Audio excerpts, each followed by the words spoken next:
I'm here with Lee Colby from eXp Realty. How are you doing today, Lee? I'm doing fine, Kristie. Thanks for asking. And yourself? I'm doing great. Thank you so much. Now, Lee, you are a real estate expert. What makes this local real estate market unique compared to other areas? And why should buyers and sellers understand about it right now? Oh, that's a really good question. Durham has a long time been a alternative, a less expensive alternative to housing for people that need to commute to the GTA. Also, Durham is on a huge growth spurt with lots of new industry and houses in almost in every field that we used to walk through with horses and cows are now springing up to be houses. So we've got a lot of development, a lot of positive growth, and what buyers want to hear is what I'm about to say is that we are very well priced. You can get a detached home here for the same price you would pay for a semi or a townhouse in Scarborough, say, or Brampton. So you can actually live the dream sooner here. What are the most important lessons you've learned about timing in real estate for both buyers and sellers? Yeah. So my mom and dad were realtors, and I heard my dad say this more than once to the people that he was training, is you buy and then wait. You don't wait to buy, because you got to live somewhere. So you can throw your money out the window with rent every week, or jump into the market now and rent the interest rate. If you're waiting for the interest rates to come down, don't.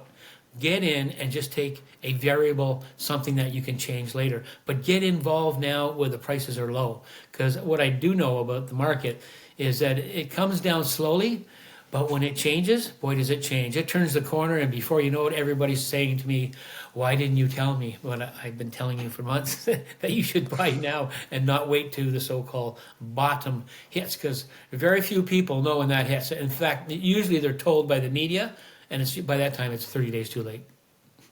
Right.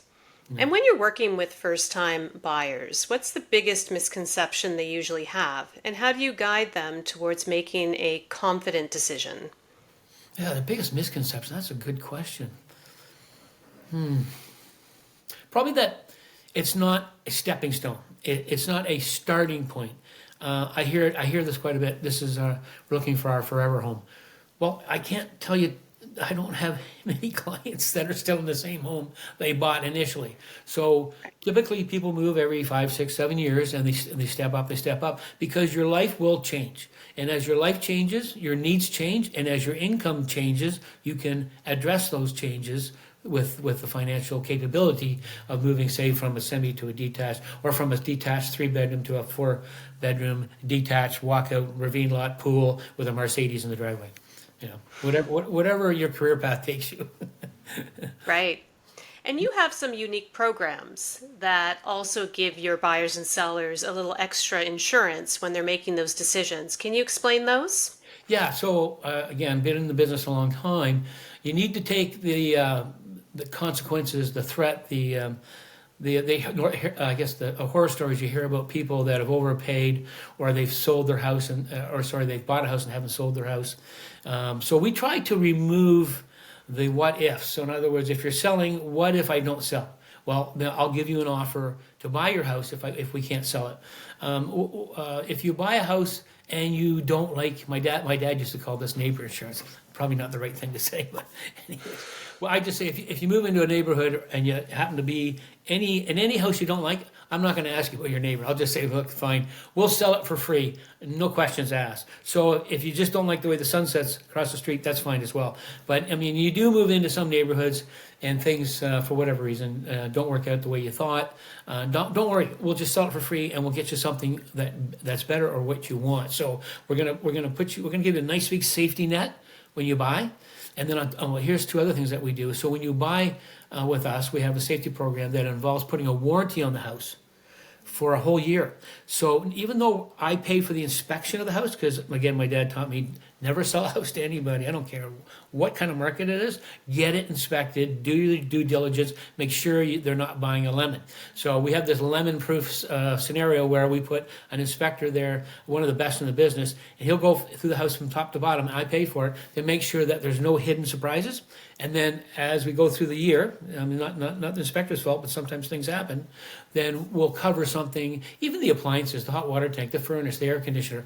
If there's something wrong with it, we'll either fix it or just buy a new one. So you're protected going in, you're protected while you're there, and then ultimately, if you're there for up to 12 months later and you don't like it, just let us know and we'll sell it for free. That takes that threat right out from buying. Yeah. Wonderful.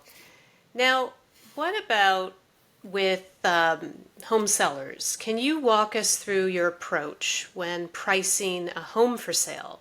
Yeah. What factors do most homeowners overlook that could significantly impact their sale price?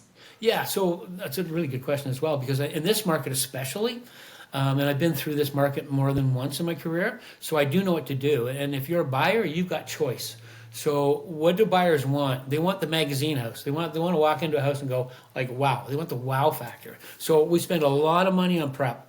I've got one of the best stagers on the planet that's been a team member now for over 10 years, Brenda Bain of Property Designers, and she can take an ordinary home and turn it into a magazine quality picture. So when the buyers come through, assuming we've done our job in terms of pricing, location, and amenities, then the house itself has to show like $1 million, and then it has to be priced right. So you got to have the edge on the price, which is market price, not below market price. But there's no sense in padding a price because it'll scare other buyers away. Plus, we get almost 100% of what we ask anyway. So don't worry about building in any sort of a cushion. Price it the way we expect to sell it at that price. That way you're gonna cut out all the people that are building in that 20%, 10% overpricing, and then on top of that you're gonna show beautifully. So you show beautifully, you're priced right. That's why I sell most of my listings less than 3 weeks, whereas most people are 3 months. So, and believe me, my sellers do not want their house on the market for 3 months. Who does? It's such an invasion of privacy, and it's hard to live the way you want to live, because when you're selling your house, you have to live like you're trying to sell your house, which basically means it's like you're living in a hotel room for 3 months because everything's got to be perfect every morning, right? So, yeah. Yeah, so the goal is to sell fast. Sell Sell fast fast and for top dollar. Yeah, exactly. And that's our motto: fast and for top dollar, and no hassle. So we have a great system. We have a good team, and we avoid some of the things that frustrate other sellers that we've heard about. We like to keep it fast and maximum price and no hassle. Yeah. Nice.